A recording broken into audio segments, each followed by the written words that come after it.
Selamat sore Bapak Ibu jemaat yang dikasihi Tuhan, atau Bapak Ibu yang mengikuti channel YouTube Gereja Elios Malang khususnya untuk pembelajaran firman Tuhan. Kita bersyukur Tuhan masih memberikan waktu yang terbaik bagi kita untuk terus belajar kebenaran firman Tuhan. Sore hari ini kita akan kembali belajar dari kitab 2 Timotius pasal 2 ayat 22 sampai 26. Ya, bagaimana sikap kita sebagai orang percaya menghindari yang namanya konflik yang sering kita hadapi dalam realita hidup sehari-hari. Namun terlebih dahulu mari kita masuk di dalam doa. Mari kita berdoa. Tuhan, terima kasih untuk anugerah-Mu kepada kami. Sepanjang hari ini Tuhan telah menolong, memelihara kami. Kami bersyukur untuk segala kebaikan, kemurahan Tuhan yang telah kami alami dan yang telah kami rasakan.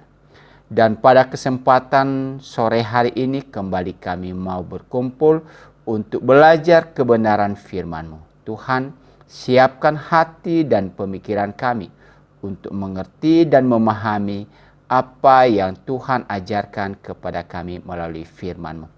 Berbicaralah kepada kami karena kami siap untuk mengerti dan memahaminya. Pakai hamba-Mu juga yang mengajarkan kami untuk bisa memberikan penjelasan kepada kami tentang arti daripada kebenaran firman-Mu. Terima kasih ya Tuhan. Waktu ini kami serahkan hanya di dalam tangan pimpinan-Mu. Di dalam nama Tuhan Yesus kami berdoa. Amin.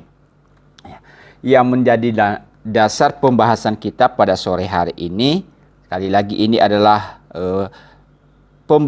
pembelajaran lanjutan dari kitab 2 Timotius.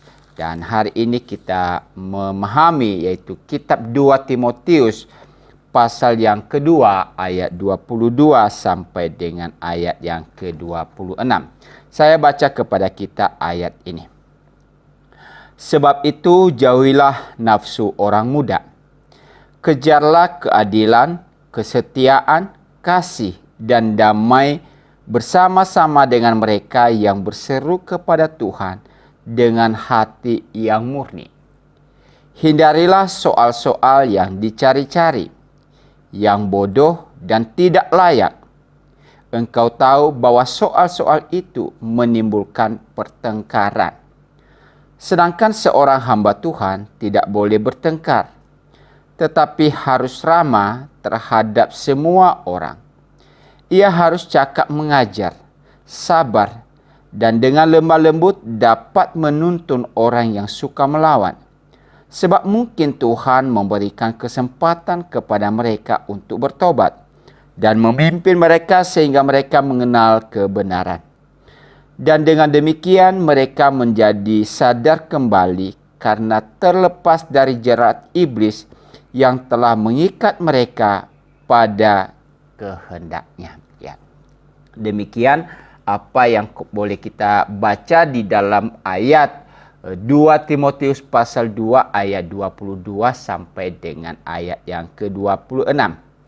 Kalau minggu lalu Bapak Ibu dan Saudara kita bisa belajar tentang bagaimana perjuangan-perjuangan rohani yang harus kita lakukan dalam kehidupan kita. Bagaimana kita terus bisa menunjukkan ciri khas hidup sebagai orang-orang percaya. Dan pada kesempatan hari ini kita bicara tentang masalah bagaimana kita dan diajarkan oleh firman Tuhan untuk kita bebas atau terlepas dari yang namanya konflik. Ya. Kalau kita bicara konflik Bapak Ibu dan Saudara, maka tidak ada orang yang menjamin dalam hidupnya bahwa ia tidak memiliki konflik. Ya. Di dalam sebuah komunitas, maka kita bisa menemukan perbedaan-perbedaan pendapat, perbedaan karakter, perbedaan sifat, perbedaan keinginan, dan lain sebagainya. Setiap orang menunjukkan memiliki ciri khas yang berbeda-beda.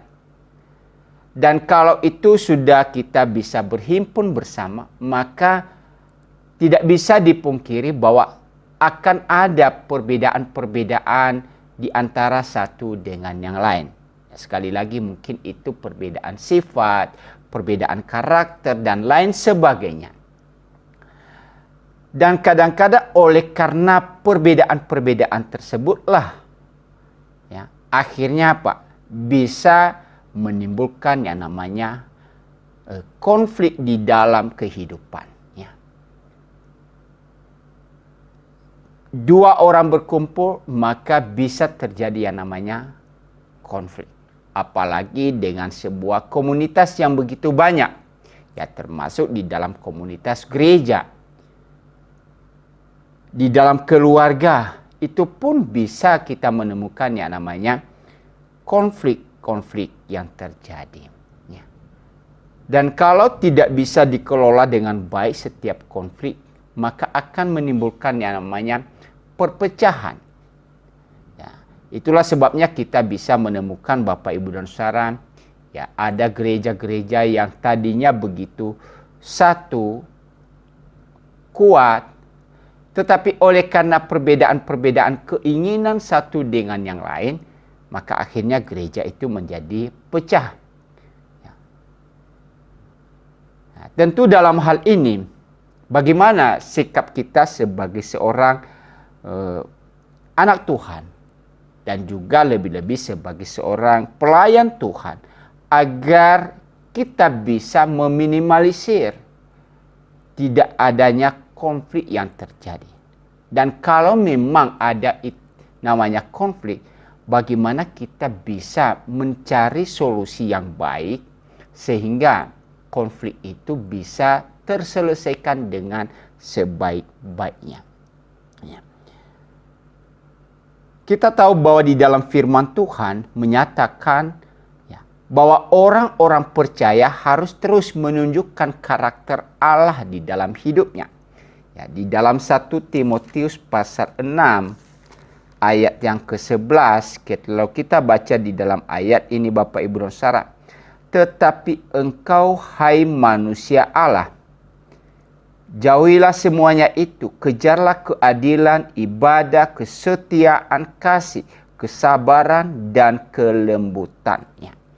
Jadi kalau kita melihat beberapa hal yang disebutkan di dalam ayat ini, yaitu keadilan, ibadah, kesetiaan, kasih, kesabaran, kelemah lembutan, ini adalah sebuah karakter yang dimiliki oleh Allah, yang juga seharusnya dimiliki oleh orang-orang yang percaya kepada Dia.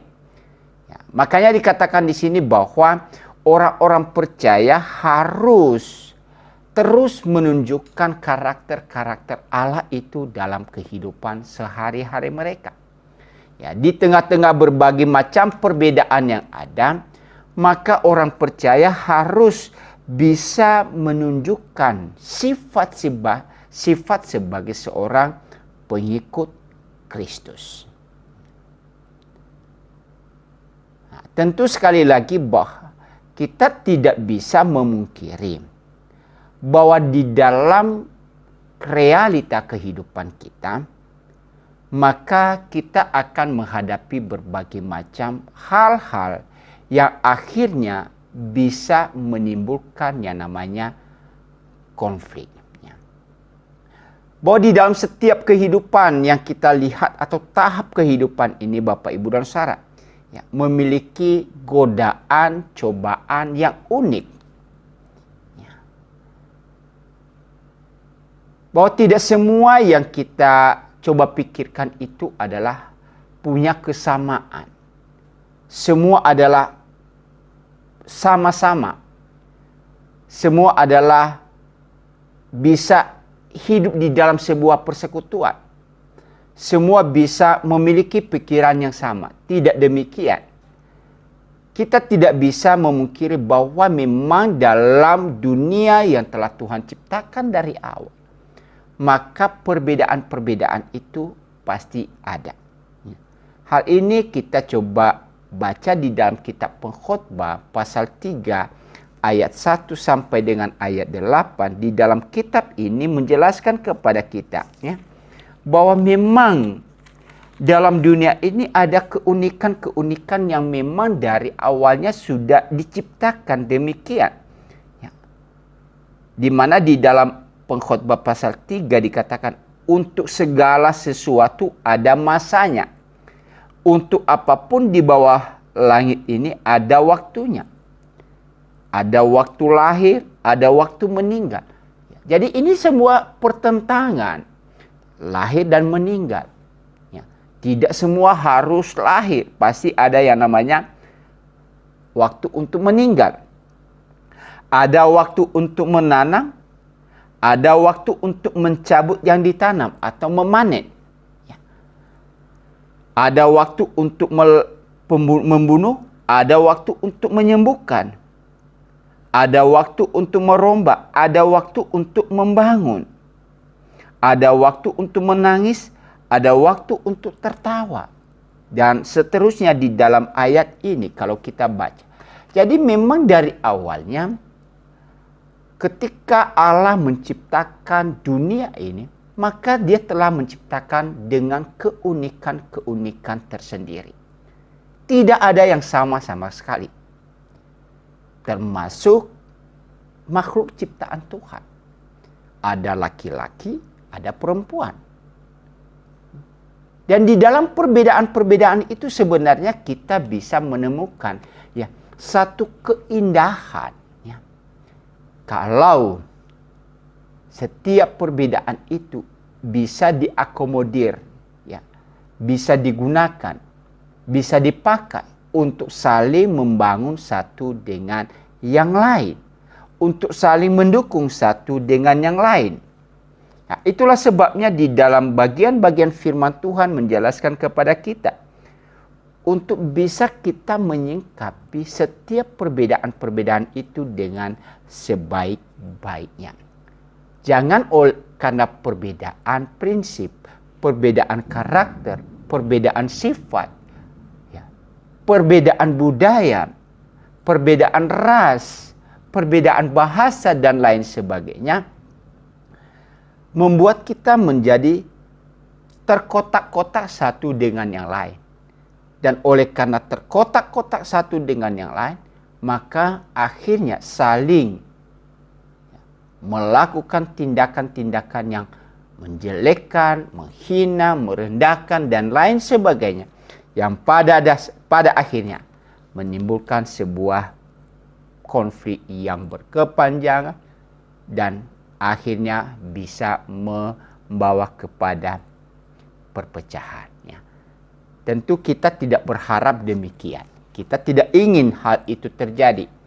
Baik itu di tengah-tengah komunitas kita sebagai umat Tuhan atau gereja, dalam komunitas sebagai sebuah keluarga, atau di dalam komunitas apapun yang kita hadapi, kita dapatkan. Ya. Kita ingin segala sesuatu boleh berjalan dengan baik di dalam satu kesatuan yang tidak bisa terpisahkan satu dengan yang lain. Ya. Itulah sebabnya Bapak, Ibu, dan Saudara, di dalam nasihat daripada Rasul Paulus kepada hamba Tuhan yang bernama Timotius, ia menghadapi tantangan seperti itu. Ia menghadapi berbagai macam persoalan. Nah, tentu di dalam hal ini yang diharapkan oleh Paulus kepada seorang Timotius agar ia bisa meminimalisir, menghindari, menyelesaikan setiap persoalan-persoalan yang terjadi itu.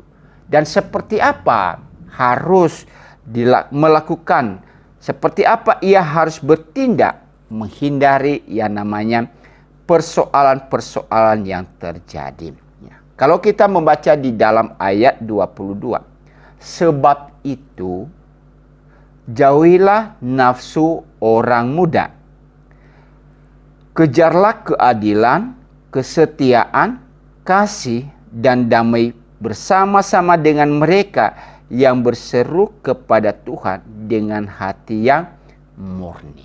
Ya.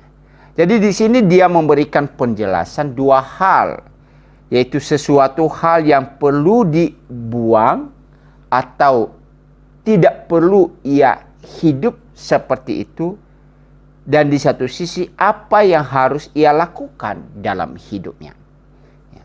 Tadi dikatakan jauhilah nafsu orang muda. Ya. Apa maksudnya jauhilah nafsu orang muda? Ya. Kata jauhilah ya dalam bahasa Yunaninya adalah pheugo. Ya. Kalau diartikan secara literal itu artinya apa? Melarikan diri, mengungsikan diri. Ia tidak boleh hidup bersama-sama dengan keadaan-keadaan yang sedang terjadi. Ia harus jauh dari itu. Misalkan dalam komunitas, yang komunitasnya misalkan melakukan hal-hal yang salah, hidup di dalam keinginan duniawi, maka dikatakan ungsikan dirimu dari komunitas itu.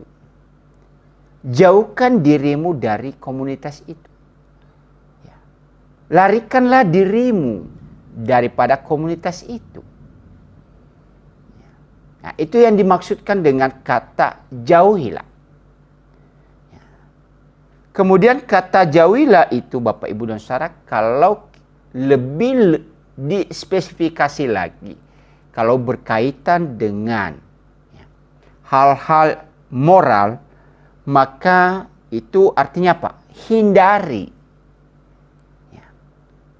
Jauhi hal-hal yang merusak moral. Perbuatan-perbuatan yang merusak moral. Jadi kata jauhilah berarti jangan engkau dekat-dekat, jangan engkau kompromi dengan itu.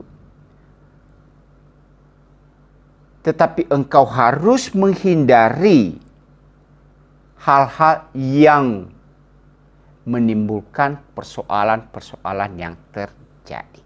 Jadi kalau kita bicara tadi menghindari konflik, maka salah satu sikap yang perlu kita coba lakukan dalam hidup ini adalah apa? Ya, menjauhi hal-hal yang akhirnya menimbulkan terjadi konflik. Bapak, Ibu, dan Saudara, kalau kita perhatikan perjalanan kehidupan Tuhan Yesus, kalau kita membaca di dalam kitab Injil, baik Matius, Markus, Lukas, dan Yohanes, kita bisa melihat sikap Tuhan Yesus yang sering ia bisa terapkan juga di dalam menghindari namanya konflik. Ketika ia berhadapan dengan orang-orang Farisi, orang-orang Saduki, yang notabene mereka seolah-olah ingin mencari kebenaran. Mereka ingin belajar sesuatu. Tetapi kan Tuhan Yesus lebih tahu isi hati mereka. Ia lebih dan ia mengerti motivasi daripada orang-orang Farisi, orang-orang Saduki, ahli-ahli Taurat ketika bersoal jawab dengan dia. Dan ketika ia mengerti, ia tahu apa tujuan mereka. Kadang-kadang mereka ingin menjebak Tuhan Yesus. Ingin mencari kesalahan daripada Tuhan Yesus. Lalu apa yang dilakukan Tuhan Yesus? Kita bisa mencoba dibaca di Alkitab, Bapak Ibu. Ia kadang-kadang menghindari itu. Menjauhi itu. Agar tidak terjadi konflik yang berkepanjangan. Ketika ada perbedaan pendapat, bukan berarti Tuhan Yesus kalah. Tidak demikian. Atau Tuhan Yesus tidak berani melawan mereka. Bukan itu maksudnya. Karena misi daripada Tuhan Yesus berbeda dengan apa yang dilakukan atau dikehendaki oleh orang-orang Saduki, orang-orang Farisi, ahli-ahli Taurat. Mereka hanya ingin mencoba menjebak Tuhan Yesus. Tetapi Yesus menghindari hal itu. Ia kadang-kadang pergi. Jadi juga bisa kita hadapi dan kita lakukan dalam kehidupan kita, Bapak Ibu ya. Bahwa tidak salah ketika kita berhadapan dengan ya, orang-orang yang begitu ngotot, ya, ingin menjebak, ingin menciptakan yang namanya permusuhan, perselisihan. Maka tidak salah kalau kita misalkan menghindari ya keadaan-keadaan itu. Ya. Agar apa? Agar kita tidak timbul konflik yang berkepanjangan. Ya. Sekali lagi, ini bukan hal yang keliru, tetapi salah satu sikap yang perlu kita lakukan dalam kehidupan ini. Ya. Antara suami istri, seandainya terjadi namanya perbedaan pendapat satu dengan yang lain, ya, salah satunya harus misalkan mengalah. Ya. Artinya apa? Ia bisa menghindari ya, agar tidak terjadi perselisihan yang terus-menerus antara suami dan istri. Mungkin itu suami mengalah, mungkin itu istri yang mengalah. Ini adalah satu strategi yang dilakukan di dalam kita menghindari tidak terjadinya konflik. Ya. Itulah sebabnya di dalam bagian ini, jauhilah nafsu orang muda. Ya. Apa yang dimaksudkan di sini kata nafsu orang muda? Kenapa dikatakan nafsu orang muda? Ya. Kata nafsu di sini Bapak Ibu dan Saudara di dalam bahasa, sekali lagi bahasa Yunaninya epitemia. Ya. Ini sebenarnya kalau kita posisikan, kita letakkan dalam makna yang baik, maka ini adalah sesuatu yang sifatnya baik juga. Artinya apa? Sebuah keinginan yang kuat, ya.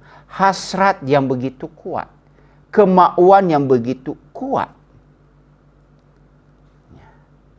Tetapi kata nafsu di sini Bapak Ibu dan Saudara, ini bicara dalam hal yang sifatnya negatif, ya. Hal yang buruk, hal yang kurang baik. Nah, makanya di dalam menerjemahkan kata epitemia ini tidak lagi bicara keinginan kuat, tetapi diterjemahkan dengan istilah nafsu. Ya. Yaitu sebuah hasrat, keinginan daging. Ya. Maka dikatakan di sini jauhilah ya, nafsu orang muda tersebut. Kemudian kata nafsu ini seperti apa yang dimaksudkan oleh Rasul Paulus? Ya. Nafsu yang dimaksudkan di sini adalah nafsu seperti apa yang dimaksudkan oleh Paulus? Nanti kalau kita melihat lanjutannya Bapak Ibu dan Saudara, memang ini hanya sifatnya spesifik sebenarnya. Kenapa saya katakan ini spesifik? Ya, karena ketika Rasul Paulus menasihati Timotius, maka usia daripada Timotius itu bukan usia 20 tahunan, tapi sudah usia 40 tahun. Jadi tergolong orang dewasa. Orang yang tahu membedakan antara yang baik dan benar. Secara pengalaman jadi sudah memiliki pengalaman yang banyak. Ya, karena usianya 40 tahun. Tentu apa yang dimaksudkan nanti bagian orang muda di sini saya akan jelaskan berikutnya Bapak Ibu dan Saudara. Ya, tetapi dikatakan lagi jauhilah nafsu. Ya, kata nafsu tadi yaitu dari kata epitemia ini, maka ini bukan hanya menyangkut kepada makna satu pengertian saja, tetapi segala hal yang berhubungan dengan keinginan-keinginan yang biasanya sering terjadi di dalam gejolak kehidupan seorang anak muda.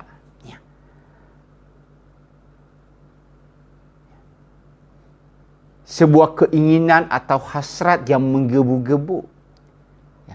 Jadi dalam hal ini kata keinginan yang dimaksudkan di sini adalah bukan hanya di dalam hal bersoal jawab nantinya, tetapi di dalam hal-hal yang berkaitan dengan keinginan-keinginan daging pun. Nah, inilah yang harus dihindari oleh seorang Timotius, tetapi juga kepada kita sampai hari ini. Segala macam keinginan-keinginan yang ditimbulkan oleh hasrat seorang muda. Kemudian ketika Paulus mengingatkan di sini, jauhilah. Jadi kata perintah jauhilah ini bukan dalam pengertian hanya dalam waktu tertentu. Tidak. Kata jauhi ini adalah kata perintah yang bersifat apa? Terus menerus. Dalam pengertian Bapak Ibu adalah kata ini harus diterapkan di dalam kehidupan hari lepas hari. Jauhilah setiap godaan-godaan yang ada, setiap keinginan-keinginan yang menjerumuskan kita hidup di dalam dosa. Maka itu harus dihindari, harus melarikan diri dari keadaan itu. Dengan demikian, kata jauhilah ini menegaskan bahwa perlu selalu menghindari hal-hal yang berhubungan dengan nafsu kedagingan.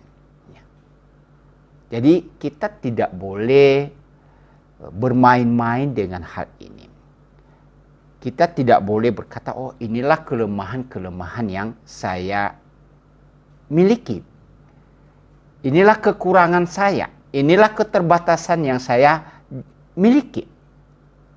Tetapi sekali lagi di dalam hal ini, kita diingatkan untuk terus-menerus melawan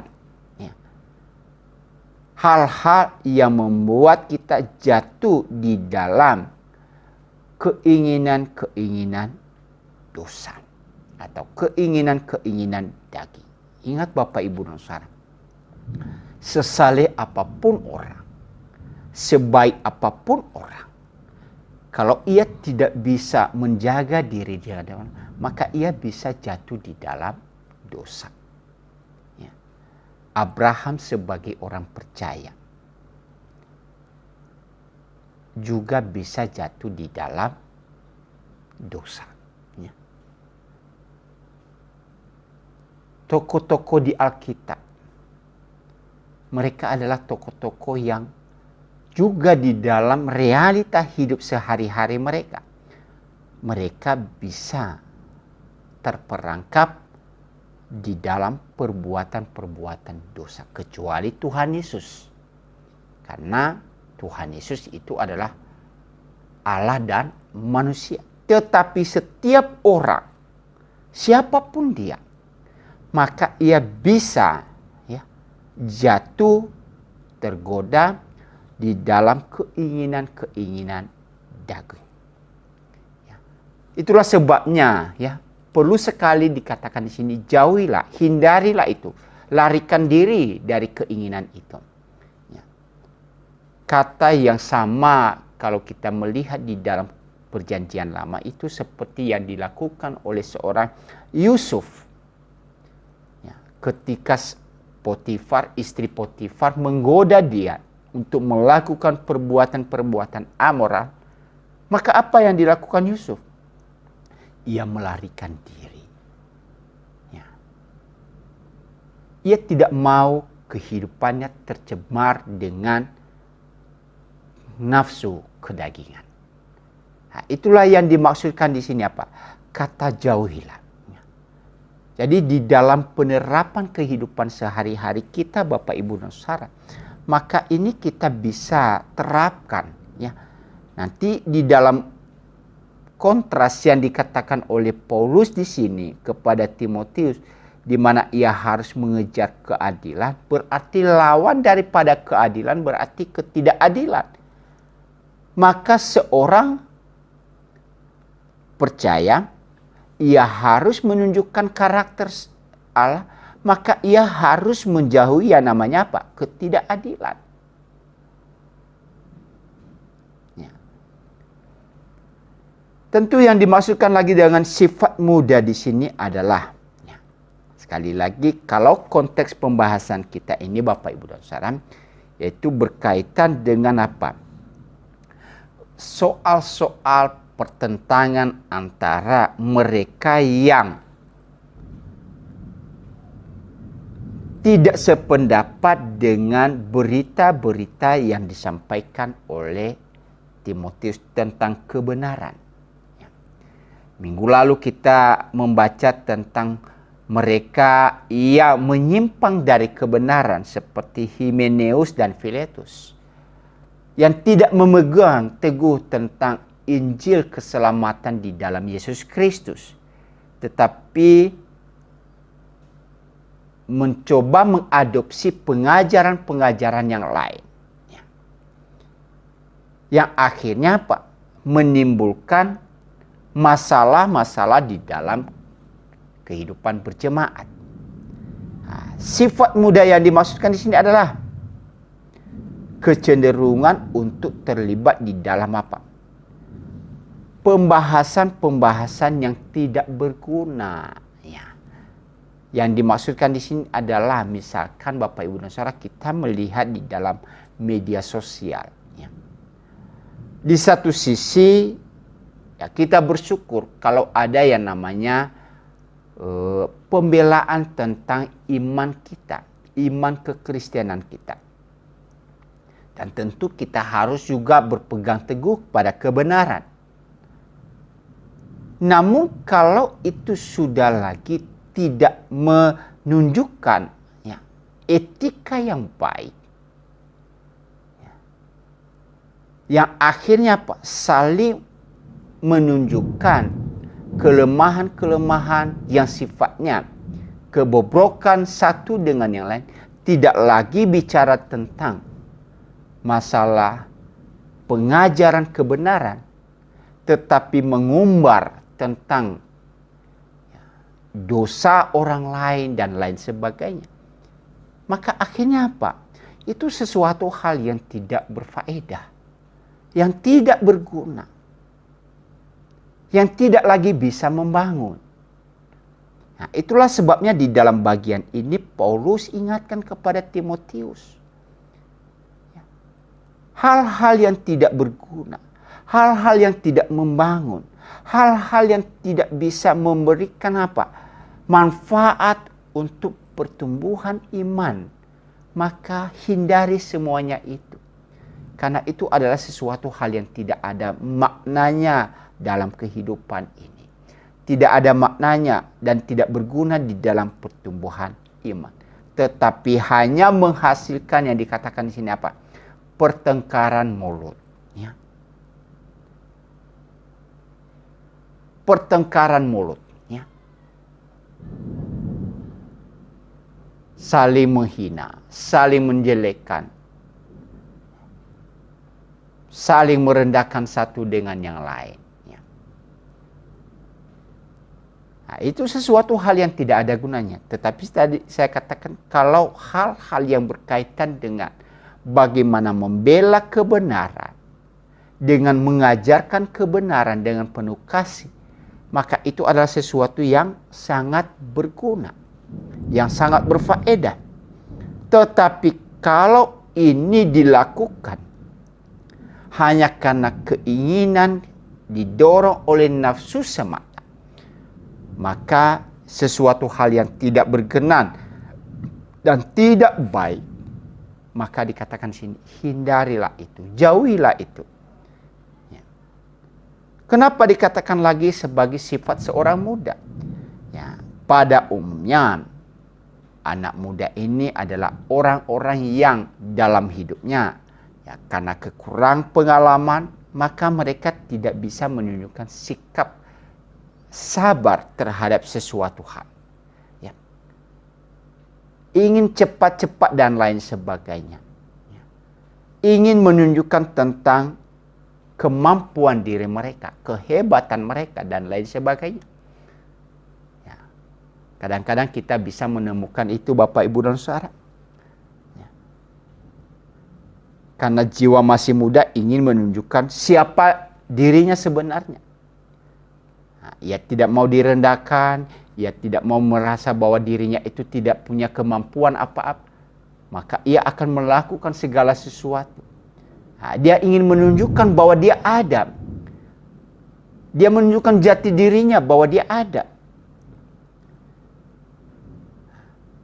Dan kadang-kadang karena faktor tersebut akhirnya apa? Mereka tidak bisa bersikap mengontrol ya, apa yang mereka katakan, apa yang mereka ucapkan. Ya. Oleh karena mereka kurang sabar, ya, di dalam sifat anak muda yang dimaksudkan di sini adalah bagaimana mereka menghadapi orang-orang yang berbeda pendapat dengan mereka. Sehingga kalau tidak sabar, tidak bisa ya, menerima segala sesuatu sesuai dengan keinginan mereka, maka akhirnya apa? Mereka bisa saja menunjukkan ketidaksetiaan mereka di dalam beban-beban tugas yang mereka pikul.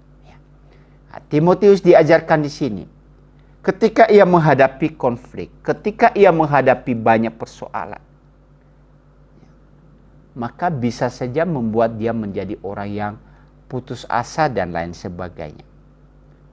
Nah, di dalam hal ini Paulus ingatkan, engkau harus tetap setia di dalam tugas tanggung jawab yang telah dipercayakan kepadanya. Jauhilah sifat anak muda. Tentu Bapak, Ibu, dan Saudara, kita tidak berkata di sini bahwa anak muda itu semua salah, tidak demikian ya. Tetapi karakter-karakter mereka yang masih kurang pengalaman dan lain sebagainya, itu akhirnya membawa persoalan-persoalan yang terjadi. Itulah sisi negatifnya di sini. Lalu bagaimana sisi positif yang dianjurkan di sini adalah apa? Kejarlah keadilannya. Kalau tadi jauhi itu adalah sifat yang juga harus terus-menerus dilakukan, maka kata kejar ini adalah sebuah perlawanan dari kata jauh, dan itu juga harus terus dilakukan. Dalam pengertian apa? Kata kejar dengan beberapa poin yang dimaksudkan di sini adalah sesuatu hal yang menjadi gaya hidup daripada seorang anak Tuhan. Apanya yang dikejar? Dikatakan di sini adalah keadilan. Tadi saya singgung bahwa ia harus menjauhi hal-hal yang tidak baik, nafsu orang muda. Itu tadi ketidakadilan. Kalau dianjurkan di sini kejarlah keadilan, berarti jauhilah ketidakadilan. Karakter sebagai seorang anak Tuhan, orang percaya harus bersikap adil di dalam segala hal. Kemudian kejarlah yang namanya kesetiaan. Saudara-saudara yang dikasihi Tuhan, bicara tentang kesetiaan itu bukan hal yang mudah, ya. Tetapi inilah yang dinyatakan oleh firman Tuhan kepada kita. Ya, bagaimana kita hidup di dalam kesetiaan hari lepas hari. Entah itu situasinya baik, entah itu situasinya menyenangkan, maka kita harus tetap menunjukkan sikap kesetiaan kita. Teladan yang diberikan kepada kita adalah Kristus. Bagaimana ia harus tetap setia dari tugas tanggung jawab yang dipercayakan oleh Bapa kepadanya. Walaupun itu adalah berat. Tetapi itulah yang harus kita terapkan dalam kehidupan kita, Bapak Ibu. Kesetiaan. Kesetiaan mengikut Tuhan. Kesetiaan beribadah kepada Tuhan. Ya. Kalau di dalam tahun-tahun kemarin, ya, kita susah untuk beribadah bersama oleh karena pandemi. Tapi setelah semua berjalan dengan baik kembali, ya, dalam keadaan yang normal, maka mari kita kembali kepada apa yang Tuhan inginkan. Ya, beribadah kembali bersama dengan Tuhan, bersama dengan jemaat Tuhan. Ya, kita harus bisa menunjukkan kesetiaan kita kepada Tuhan. Ya, Tuhan itu setia. Maka kita juga perlu hidup di dalam kesetiaan. Nah, tentu kesetiaan di sini sekali lagi bukan hanya bicara di dalam sebuah komunitas, gereja, pelayanan kita dan lain sebagainya. Termasuk di dalam relasi kita satu dengan yang lain. Antara suami dan istri. Kejarlah yang namanya kasih. Berarti kalau kata kasih, ya, di dalam kitab Korintus mengajarkan kepada kita itu kasih itu sabar, kasih itu murah hati dan lain sebagainya. Maka seorang percaya yang menjadi gaya hidup di dalam kasih. Ya. Bagaimana ia harus bisa menunjukkan, ya, sikap hidup mengasihi satu dengan yang lain. Dan itu sekali lagi ini tidak hanya bicara dalam satu pengertian waktu tertentu, dalam komunitas tertentu, dalam keadaan tertentu. Tetapi kasih yang kita harus terapkan di sini adalah sesuatu hal yang kita wujudkan sebagai gaya hidup kita hari lepas hari. Dimanapun kita berada. Kemudian, kejarlah yang namanya damai. Ini adalah pertentangan daripada konflik. Konflik tidak mendatangkan kedamaian. Konflik mendatangkan perpecahan. Tetapi orang percaya harus menciptakan dan mendatangkan yang namanya damai. Tuhan Yesus di dalam khotbah di bukit, berbahagialah orang yang membawa damai, karena mereka disebut sebagai anak-anak Allah. Jadi kehadiran kita orang percaya, Bapak, Ibu, dan Saudara, adalah untuk mendatangkan damai di tengah-tengah dunia ini. Ya, membawa damai, bukan membawa kehancuran. Kristus datang ke dalam dunia untuk mendamaikan manusia dengan Allah. Untuk membawa kedamaian, bukan membawa perpecahan. Nah, inilah tanggung jawab kita sebagai orang percaya. Di tengah-tengah dunia ini, dimanapun kita berada, apapun profesi kita, maka dituntut kepada kita untuk bisa menjadi pembawa damai. Oleh karena itu, kalau tadi dikatakan jauhilah, kemudian kejarlah, maka dilanjutkan di dalam ayat yang ke-23. Hindarilah soal-soal yang dicari-cari, yang bodoh dan yang tidak layak. Engkau tahu bahwa soal-soal itu menimbulkan pertengkaran. Ya. Jadi dikatakan di sini, hindarilah sesuatu hal yang akhirnya menimbulkan pertengkaran. Kenapa harus menghindari itu? Ini adalah perbuatan-perbuatan yang dikatakan di sini adalah perbuatan yang bodoh, perbuatan yang tidak layak. Hindari. Dari kata paraiteomai. Jadi jangan ambil bagian di dalam perbuatan-perbuatan tersebut.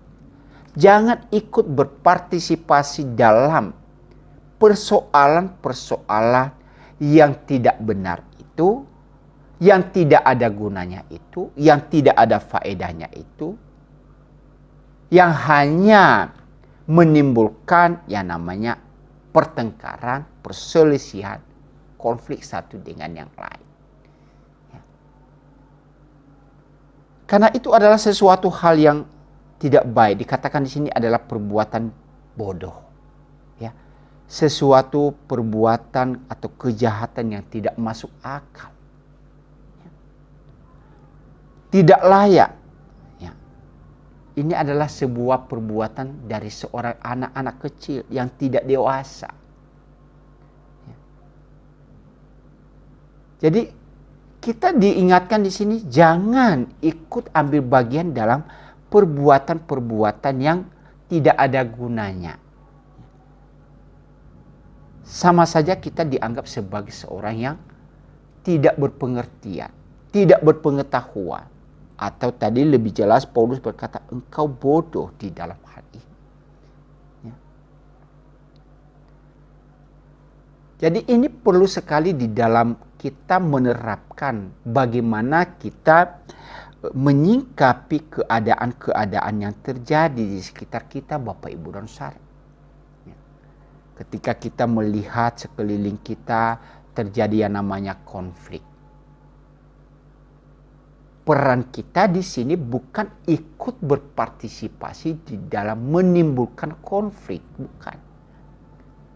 Peran kita bukan saling menjadi semacam bara api ya, yang memancing timbulnya konflik, bukan. Tapi kehadiran kita adalah bagaimana menciptakan yang namanya kedamaian. Kalau ada orang yang saling berbeda pendapat, menimbulkan konflik satu dengan yang lain, kehadiran kita itu adalah mendamaikan mereka. Orang percaya harus bisa menjadi juru selamatnya di sini, juru damainya, penengah yang bisa membawa kesejukan.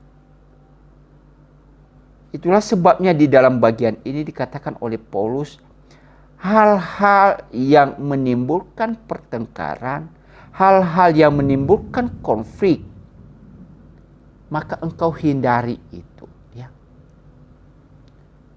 Jangan bersikap seperti, ya, kalau konteks ini adalah guru-guru palsu yang hanya mencari keuntungan diri mereka sendiri, yang hanya mencari kepentingan diri mereka sendiri. Mereka bersikap, bertindak ya, tanpa perasaan, tanpa melewati sebuah proses pelatihan. Ya. Yang mereka inginkan adalah hanya untuk menunjukkan kehebatan mereka di dalam berdebat, kehebatan mereka di dalam hal-hal yang sifatnya manusiawi, duniawi, agar mereka bisa dipuji, disanjung, dan lain sebagainya.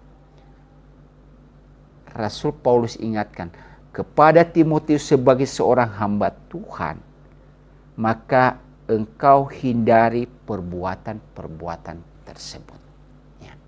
Karena kita dipanggil, sekali lagi, kita dipanggil untuk menjadi pembawa damai. Kita dipanggil untuk memberitakan kebenaran. Kita dipanggil untuk menciptakan sebuah suasana yang baik. Kalau adanya perbedaan, kalau adanya kesalahan mengertian, maka kita harus kembali kepada sikap yang dikatakan di sini. Engkau harus hidup dengan adil, engkau harus hidup dengan setia, engkau hidup dengan kasih, engkau harus hidup dengan damai. Kenapa hal ini dikatakan Bapak, Ibu, dan Saudara? Kalau kita bersikap dengan baik, ramah, dan lain sebagainya, Maka di dalam ayat 26, ya. Dan dengan demikian mereka menjadi sadar kembali. Ya. Karena terlepas dari jerat iblis yang telah mengikat mereka pada kehendaknya. Ya, ternyata apa yang dikatakan oleh Paulus di sini, bahwa perbuatan-perbuatan orang yang hanya mencari keuntungan diri mereka yang akhirnya menimbulkan pertengkaran ini, sebenarnya mereka diikat, dikuasai oleh iblis. Ya. Mereka sedang terikat, dijerat oleh kuasa-kuasa si iblis yang mereka tidak sadari sebenarnya. Mereka seolah-olah melakukan itu adalah benar dalam diri mereka. Tapi sesungguhnya mereka sedang terjerat oleh jeratan daripada si iblis. Maka sebagai seorang hamba Tuhan, sebagai seorang anak Tuhan, justru peran kita, tanggung jawab kita adalah bagaimana membawa mereka kembali kepada jalan yang benar.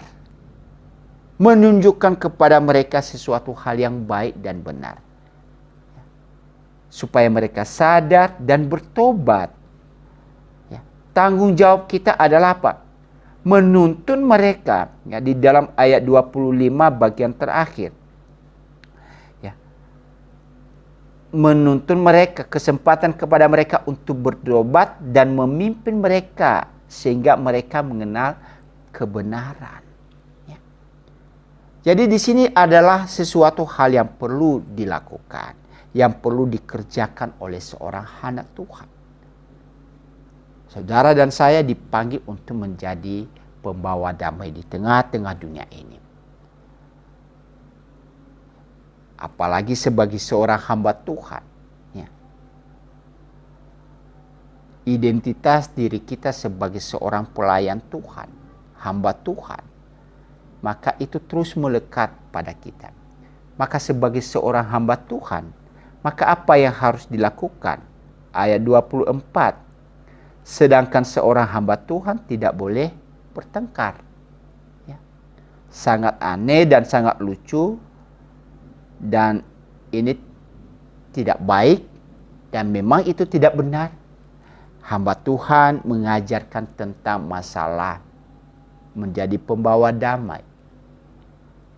Hamba Tuhan mengajarkan firman Tuhan, jangan begini, jangan hidup di dalam konflik, hidup di dalam kasih, jangan berselisih, jangan hidup di dalam keinginan-keinginan daging dan lain sebagainya.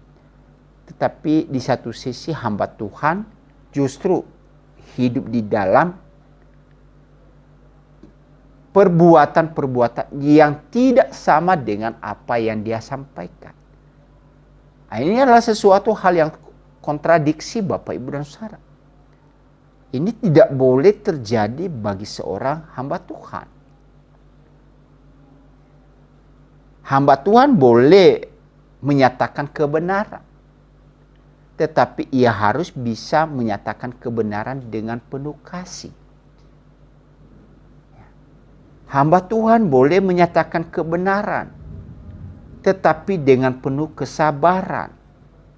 Kenapa? Tujuan tadi adalah menuntun orang yang tidak benar menjadi benar. Ya. Dan itu sekali lagi bukan hal yang mudah. Sebagai seorang pelayan Tuhan, maka sering berhadapan dengan keadaan-keadaan seperti ini. Maka penting sekali pengendalian diri Bapak, Ibu, dan Saudara, penguasaan diri itu. Ya. Penting sekali yang namanya kesabaran itu. Ya. Jadi seorang hamba Tuhan harus dituntut untuk bisa sabar terhadap segala sesuatu. Ya. Kalaupun disalah mengerti, ia harus sabar. Ya. Kalaupun ia diabaikan, ia harus tetap sabar. Tuhan Yesus sendiri sering disalah mengerti orang. Tuhan Yesus sendiri sering tidak diterima, ditolak dan lain sebagainya. Tetapi ketika ia tahu tujuannya, panggilan hidupnya, maksud daripada Bapaknya kepada dia, maka ia tidak langsung menciptakan yang namanya konflik. Tapi ia dengan sabar menuntun mereka yang tidak sependapat dengan dia, agar mereka hidup di dalam pertobatan. Tentu ini hal-hal yang penting Bapak Ibu dan Saudara dalam kehidupan sehari-hari kita. Kalau kita bisa hidup dengan penuh kesabaran, menghadapi banyak hal dalam hidup ini, penuh dengan kasih, penuh dengan kelembutan, maka saya percaya yang namanya kedamaian itu pasti terjadi. Ya. Yang namanya konflik itu akan terhindar dari kehidupan komunitas kita. Ya. Seorang hamba Tuhan harus seorang yang ramah terhadap semua orang. Di dalam kitab Titus pasal 3 ayat 2 saya baca kepada kita. Janganlah mereka memfitnah, janganlah mereka bertengkar, hendaklah mereka selalu ramah dan bersikap lemah lembut terhadap semua orang. Inilah yang dituntut kepada kita Bapak Ibu. Bagaimana kita menjadi seorang yang penuh keramahan, selalu, bukan hanya satu waktu, selalu ramah.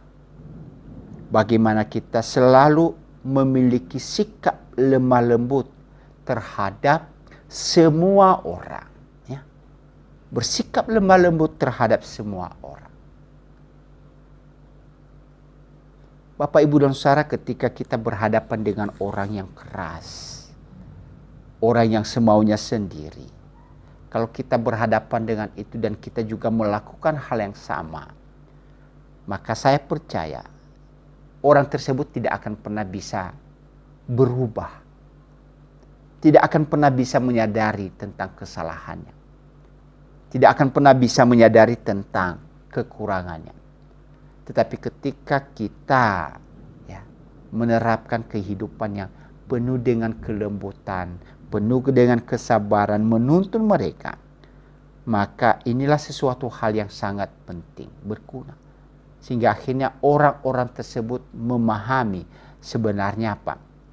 Perbuatan-perbuatan mereka adalah sesuatu hal yang tidak benar. Ya. Makanya di dalam hal ini, Rasul Paulus ingatkan di dalam ayat 24, seorang hamba Tuhan tidak boleh bertengkar tetapi harus ramah terhadap semua orang. Seorang hamba Tuhan tidak harus cakap mengajar. Ya. Cakap mengajar di sini bukan hanya bicara pengetahuan Bapak Ibu. Ya. Bukan hanya bicara tentang kognitif. Tetapi meliputi banyak hal. Baik secara doktrinal ia benar, ia mengerti. Tetapi bagaimana juga ia secara psikologi memahami kehidupan daripada setiap orang. Nah, itu harus dia cakap mengajar itu. Kecakapan itu banyak hal. Ya. Kecakapan emosional perlu dia punya. Kecakapan intelektual ia punya. Dan beberapa kecakapan-kecakapan tersendiri ia harus miliki dalam hidup ini. Sehingga ketika ia memiliki hal itu, ia dengan mudah, sekali lagi, dengan mudah mengajar, membimbing, menuntun setiap orang. Ya. Tentu tidak semua dan tidak bisa dengan sempurna. Tetapi inilah harus yang perlu dimiliki oleh seorang pelayan Tuhan, hamba Tuhan. Dan bukan hanya hamba Tuhan, kepada kita Bapak Ibu dan Saudara, karena kita yang belajar firman Tuhan ini bukan hanya untuk hamba Tuhan, tetapi semua kita harus cakap untuk mengajar. Ya. Jadi kita harus mengerti siapa audiens kita. Kita harus mengerti orang yang kita bimbing. Kita harus mengerti siapa-siapa mereka yang sedang kita arahkan. Ya, masing-masing orang punya perbedaan sikap. Masing-masing orang itu punya karakter yang berbeda. Mau tidak mau kita dituntut untuk bisa memahami semua itu. Ya. Ketika saya mengajar kepada mahasiswa, maka mau tidak mau saya harus dituntut untuk memahami setiap karakter daripada mahasiswa itu. Saya harus memahami perbedaan-perbedaan mereka. Ada yang berbeda secara pengetahuan, kehidupan sosial mereka berbeda satu dengan yang lain, karakter mereka berbeda satu dengan yang lain. Maka ketika dipercayakan untuk menuntun mereka, Bapak Ibu, maka mau tidak mau saya harus bisa mempelajari sifat-sifat mereka satu dengan yang lain. Termasuk di dalam pelayanan di dalam gereja pun. Jadi harus memahami, mengenal karakter daripada setiap jemaat itu seperti apa. Jadi ini tidak mudah sebenarnya Bapak Ibu dan Saudara. Kalau jemaat ada 100, maka ia harus bisa mempelajari, mengerti sifat jemaat yang terdiri daripada 100 orang itu. Ya. Jadi ia harus benar-benar bisa mampu melakukan ini dengan baik. Makanya di sini dikatakan menjadi seorang hamba Tuhan pun tidak segampang yang kita pikirkan. Tidak semudah itu. Ya. Karena ia dituntut untuk membimbing orang, mengarahkan orang, mengajar orang, supaya mereka bisa bertobat, supaya mereka bisa mengenal kebenaran. Ya. Jadi di sini katakan seorang hamba Tuhan itu cakap untuk mengajar. Sekali lagi ini tidak hanya bicara secara ilmu pengetahuan. Saya sering sampaikan kepada mahasiswa yang saya ajar Bapak Ibu. Ya, kalau pengetahuan itu kita bisa pelajari melalui buku. Ya, kita bisa membekali diri kita dengan pengetahuan itu. Dengan kita rajin membaca banyak buku, maka pengetahuan kita akan bertambah. Ya, dan tentu saya tidak akan pernah mengabaikan hal demikian. Tetapi ada hal-hal yang tertentu yang tidak bisa kita dapatkan secara teori ilmu pengetahuan. Ya. Tentu ini harus dipelajari di dalam bagaimana kita membangun sebuah relasi satu dengan yang lain. Karena kebudayaan sangat mempengaruhi. Ya. Latar belakang seseorang itu dibentuk sangat mempengaruhi. Maka itu harus dimengerti satu dengan yang lain. Ya. Jadi disinilah dituntut ia harus cakap untuk mengajar. Kemudian apa? Seorang hamba Tuhan, kalaupun ia sudah melakukan tanggung jawab itu dengan baik dan benar, tapi sekali lagi ini tidak semua bisa menerima Bapak Ibu. Lalu apa yang harus ia lakukan? Ya, dikatakan di sini bersabar bila dipersalahkan. Nah, inilah sesuatu hal yang sulit dalam hidup kita Bapak Ibu. Ya. Ketika kita sudah benar, kita melakukan tindakan dengan baik dan benar. Tapi apa yang kita lakukan itu disalah mengerti. Bahkan dipersalahkan. Maka jiwa pemberontak pasti muncul. Nah, itu tadi yang dikatakan jiwa sebagai seorang muda.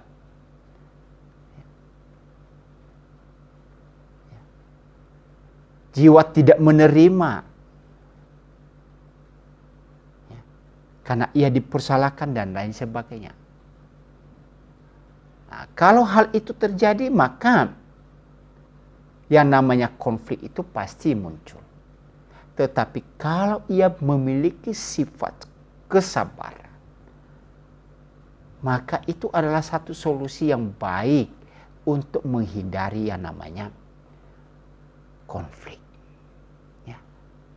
Jadi sekali lagi ini dituntut kepada kita, diharapkan kepada kita sebagai seorang percaya harus memiliki sikap sabar dalam segala hal. Ya. Karena tidak mudah membimbing setiap orang. Ya. Kita sebagai orang tua, ya. Kalau kita memiliki anak 2, 3, 4, 7, 10 orang, mereka itu punya karakter yang berbeda satu dengan yang lain. Jadi sebagai orang tua kita akan dituntun untuk apa? Untuk kita bisa membimbing mereka, mengenal karakter mereka satu dengan yang. Kadang-kadang sering terjadi konflik di antara mereka. Nah, sebagai orang tua apa? Perlu bersabar. Kadang-kadang kita menghadapi dengan dipersalahkan oleh anak-anak kita. Ya sebagai orang tua. Maka kita juga tidak mudah lalu muncul di dalam konflik. Tidak. Tapi kita harus bersikap bersabar. Dan kaitan dengan itu Bapak Ibu dan Saudara apa? Memiliki sikap lemah lembut. Ya. Cakap mengajar, sabar dan lemah lembut. Ya. 3 hal yang dikaitkan di sini.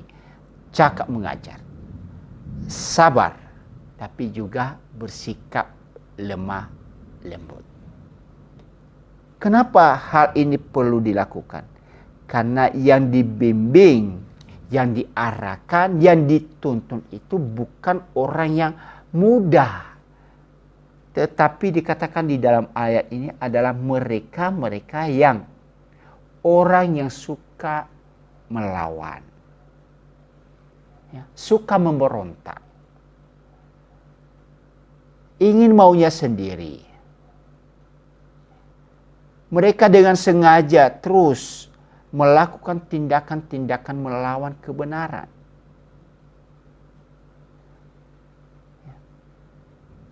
Yang tidak mau menerima, ingin maunya sendiri. Nah, kalau kita bisa berhadapan dengan orang-orang tersebut, Bapak Ibu dan Saudara, ya, istilahnya zaman sekarang ini orang yang EGP, mampu gue pikirin. Ya. Yang penting dirinya, menyenangkan dirinya, berpusat kepada dirinya, dan tidak mau tahu dengan orang lain. Senangnya memberikan ya, perlawanan, diberikan nasihat, tidak menerima, diberikan bimbingan, tidak mau terima, tapi senangnya memberikan perlawanan. Nah, ini sesuatu hal yang tidak mudah. Itulah sebabnya di dalam bagian ini Paulus ingatkan, sebagai seorang pembimbing rohani di sana adalah ia harus bisa melakukan tindakan pintar untuk mengajar, harus punya kesabaran dan harus punya dengan sikap kelemah lembutan. Kenapa tujuan mereka sebagai seorang pelayan Tuhan adalah menuntun seseorang itu untuk bertobat, untuk bisa kembali kepada jalan yang benar. Dan cara ini adalah harus diperlakukan sebagai ya dengan baik dan benar. Ya. Jadi tidak hanya cukup dengan sesuatu yang sifatnya pengetahuan Bapak Ibu, tetapi juga belajar tentang karakter-karakter hidup mereka sehari-hari. Ya. Itulah sebabnya di dalam bagian ini, ya, tujuan daripada setiap yang dilakukan itu untuk menghindari yang namanya konflik itu, membawa orang untuk kembali menyadari tentang kehidupan mereka, bertobat, tidak lagi diikat oleh kuasa-kuasa daripada si iblis, tetapi mereka mau hidup dituntun, dibimbing oleh firman Allah. Di dalam ayat yang ke-26, dan dengan demikian mereka menjadi sadar kembali. Ya. Kadang-kadang karena mereka tergoda, ya, dengan berbagai macam hal, ya, terprovokasi dengan berbagai macam hal, oleh karena keinginan-keinginan yang masih muda tadi, hasrat sebagai seorang muda ini. Apalagi ketika diajarkan kepada mereka hal-hal yang menyenangkan diri mereka. Maka akhirnya apa? Mereka mudah terbawa dengan kondisi itu. Terbawa arus.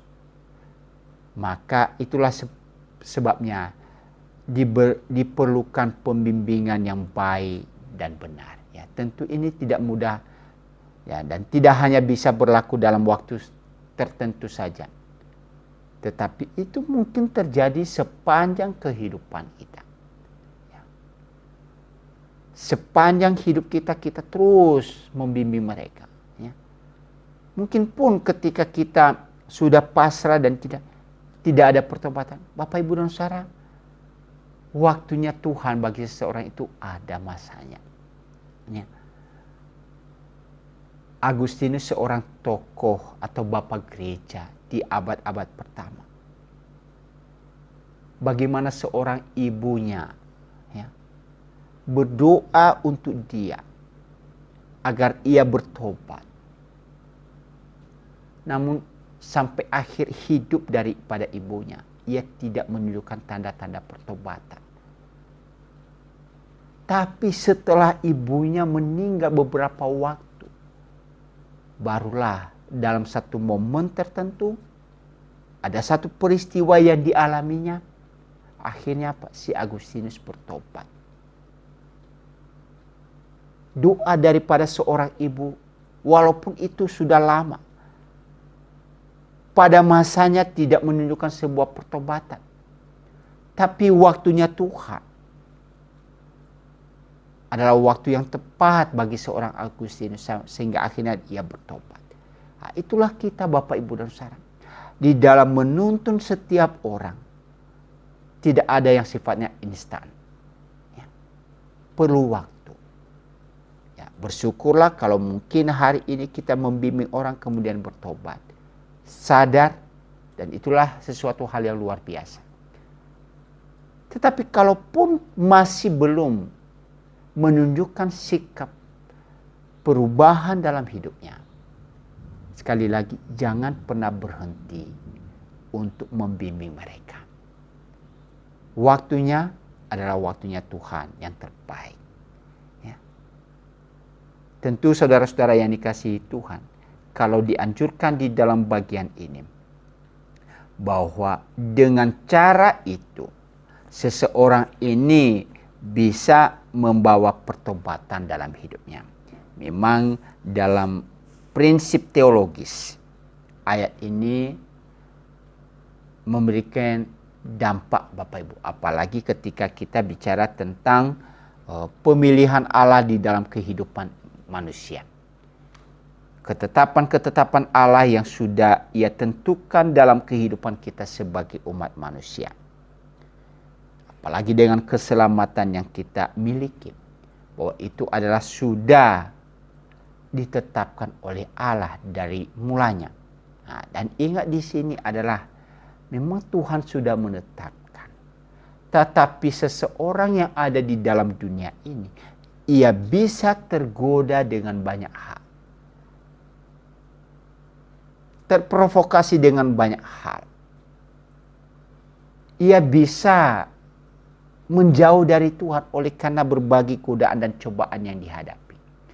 Tetapi ketika orang ini telah dipilih dan ditetapkan oleh Tuhan, maka peran kita sebagai seorang yang telah dipanggil oleh Tuhan memberitakan kabar sukacitanya. Sehingga apa? Orang ini kemudian disadarkan lagi untuk mau bertobat. Semua kembali kepada kendali daripada Tuhan. kita ini hanya sebagai alat sebenarnya. Ya. Jadi dalam bagian ini bukan peran manusia sebenarnya untuk mentobatkan orang, tidak. Memang Tuhan yang menobat.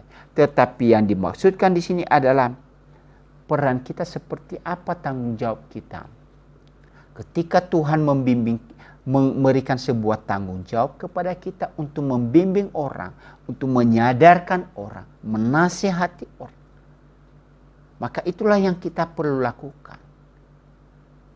Bagaimana nanti ia mau berubah, bagaimana ia bertobat, itu adalah semua pekerjaan Allah semata. Jadi di sini ayat ini sebenarnya tidak bertentangan dengan apa yang kita katakan, bahwa Tuhan telah menetapkan atau memilih setiap orang yang percaya kepadanya. Seperti sekarang ini Bapak, Ibu, dan Saudara, kita tidak tahu siapa yang telah dipilih oleh Tuhan. Tapi peran kita adalah apa? Memberitakan Injil kepada dunia ini.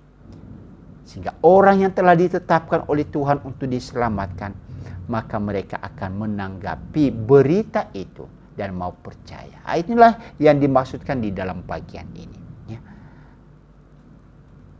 Pertobatan adalah sebuah refleksi daripada iman kita. Ketika kita mendengar, ketika kita memahami apa yang telah Tuhan ajarkan, maka kita akan mewujudkan di dalam tindakan pertobatan dalam kehidupan kita. Dan orang yang memberitakan itu juga sekali lagi ia harus sadar bahwa itu bukan karena kemampuannya, tetapi semata-mata hanya karena Tuhan. Intinya Bapak, Ibu, dan Saudara, di dalam kehidupan ini Tuhan yang selalu mengambil inisiatif dan Tuhan yang selalu menetapkan segala sesuatu. Namun manusia juga harus perlu merespon setiap apa yang telah ditetapkan atau diperintahkan oleh Tuhan. Kita dipanggil untuk membawa damai. Kita dipanggil untuk menciptakan damai, bukan menciptakan permusuhan, bukan menciptakan yang namanya pertengkaran. Jadi mari kita sebagai orang percaya menjadi pembawa damai. Firman Tuhan berkata, berbahagialah mereka yang membawa damai. Ya, di dalam Matius pasal 5,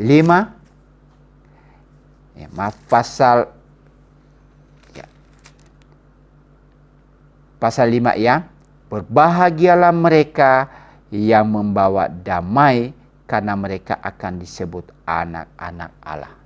Matius 5 ayat 9. Jadilah anak-anak Tuhan yang menjadi pembawa damai di tengah-tengah dunia ini.